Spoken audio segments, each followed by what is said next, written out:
নিশুতি রাতে যখন গোটা গ্রাম ঘুমিয়ে, ঠিক তখন অমল ও তার স্ত্রী মালা দুজনে বেরোয় মাছ চুরি করতে। গ্রামের শেষ প্রান্তে পুরো এক জমিদারের ঝিল রয়েছে। তারা সেখানেই চলেছে মাছ চুরি করতে।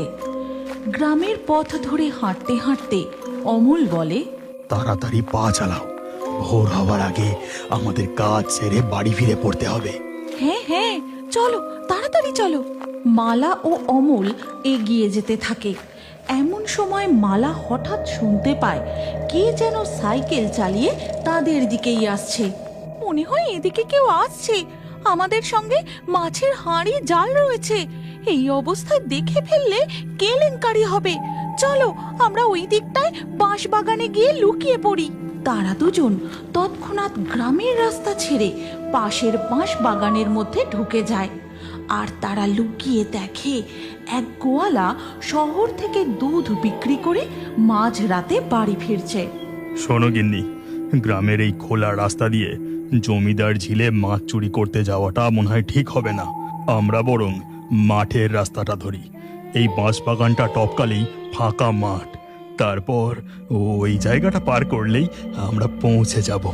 বাঁশবাগানের পথ ধরে হাঁটতে হাঁটতে মালা জিজ্ঞাসা করে, তুমি বললে বাঁশবাগানের পর ফাঁকা মাঠ পড়বে, তারপর ওই জায়গাটা পার করলে? তা ওই জায়গাটা মানে? তুমি কি ভূষুণ্ডির গোভাগারের কথা বলছো নাকি গো? ওই জায়গাটা তো বড়ই ভয়ঙ্কর। রাত বিরেতে ওই দিকে যাওয়াটা কি ঠিক হবে? আরে কিছু হবে না, এই রাস্তাটাই বরং চুরি করতে যাওয়ার জন্য উপযুক্ত রাস্তা। কেউ টেরটুকুও পাবে না। এরপর তারা ফাঁকা মাঠের উপর দিয়ে যেতে থাকে। নিশতি রাতের জ্যোৎস্না আলোয় চারিদিকটা ঝলমল করছে। মাঠের আশেপাশে দুটো একটা তাল গাছ মাথা উঁচু করে দাঁড়িয়ে আছে। বাবারে বাবা, কি ভয়ঙ্কর গা ছমছমে পরিবেশ! আহ, নাটক করো না তো, চোরেদের আবার ভয়। খোলা প্রান্তর পেরিয়ে তারা এসে পৌঁছায় ভূষুণ্ডির গোভাগাড়ের সামনে। ভাগাড়ে প্রবেশ করার মুখে একটা বড় ফলকে সাবধান বাণী লেখা রয়েছে। সেটা দেখে মালা একবার পড়ে নেয়। সাবধান, গোভাগাড়, সন্ধ্যা 6টার পর প্রবেশ নিষেধ। অমল ও মালা গোভাগাড়ের মধ্যে দিয়ে হেঁটে যেতে থাকে।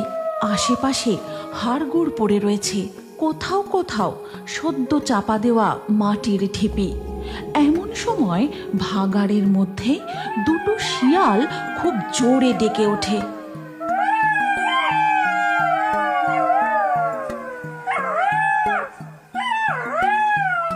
ওরে বাবারে, কি জোরে জোরে শিয়ালগুলো ডাকছে! আশেপাশেই বোধহয় কোথাও আছে। হ্যাঁ, তুমি একটু জোরে জোরে পা চালাও, আমাদের তাড়াতাড়ি এই ভাগাড়টা পার করতে হবে। হাঁটতে হাঁটতে হঠাৎ ঝোপের এক গাছের ডালে মালার শাড়ির আঁচলটা আটকে যায়। আর এই দেখে, আরে এই মরেছে, শাড়ির আঁচলটা আবার কিভাবে আটকে গেল? মালা আঁচলটাকে টেনে ছাড়ানোর চেষ্টা করে, কিন্তু তখনই আঁচলের এক টুকরো কাপড় ছিঁড়ে ঝোপের ডালে আটকে যায়।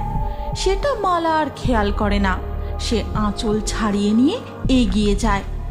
এরপর ভাগাড় পেরিয়ে তারা এসে পৌঁছায় জমিদার বংশের পোড়ো ঝিলের সামনে।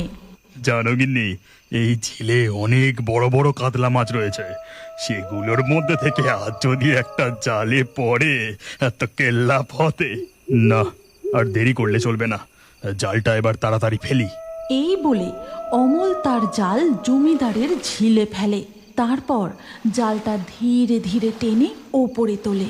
এই নাও, ধরো, মাছগুলো এই হাঁড়ির মধ্যে রাখো। জালে যে দেখি শুধু মাঝারি ও ছোট সাইজের রুই মাছ পড়েছে। এরপর অমল মাছগুলো হাঁড়ির মধ্যে ভরে রাখে। তারপর আবার তার জালটা ঝিলের জলে ফেলে।